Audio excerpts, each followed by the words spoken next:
do is take the clear plastic sleeve and you are going to take your image and put that inside. Then what you're going to do is you're going to grab your Sharpie and you're going to grab a ruler. Now, the first thing I'm going to do actually is take my ruler and draw a border on these edges. Now, if you want to crop off some space, let's say you didn't want this whole thing here. For example, maybe I want to bring my edge in slightly. I don't know, like the negative space, so I might keep it. So what I'm going to do is just line up my ruler. And do take your time lining that up. That is key. Get that nice and straight. And then take your thin Sharpie and go ahead and draw a line going around.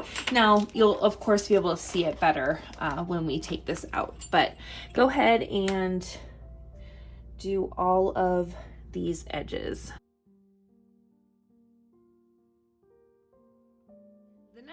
Going to do is line your ruler up to the top of the page, and you're going to line it up from your lines you drew, not the edges of the plastic.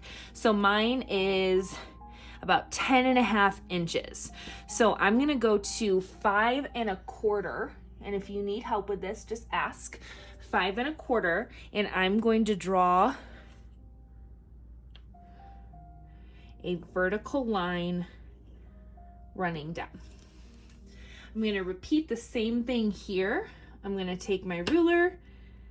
It's about 8 inches there, so I'm going to go to the 4.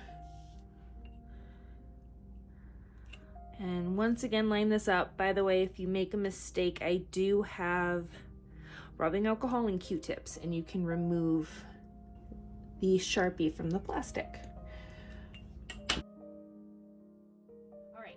So far you should have a border drawn around, and then you should have a grid on your image there, and you should have the 4 quadrants.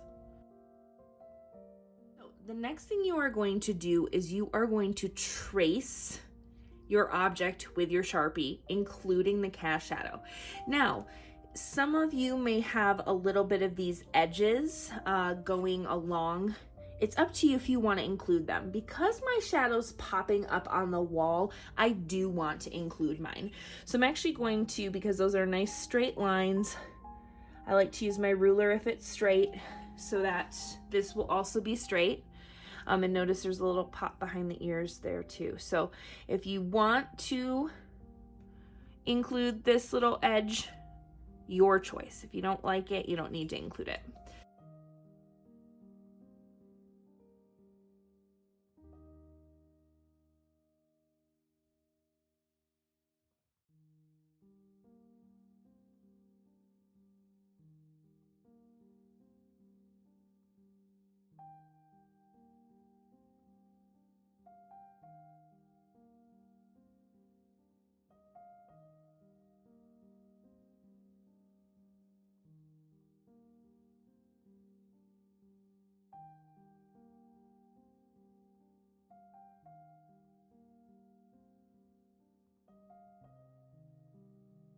Okay, so that's, mainly what I'd include. Again, if you want to include like transitions for shadows, some of that can be helpful, but it's not necessary. I did kind of miss this, so I might fix that. After you get everything traced, is you're actually going to remove it from the sleeve and keep this photo. You'll need it. I'm just turning it backwards so the drawing doesn't show up on my tabletop here. So I just want to show you on something white so you can actually see it.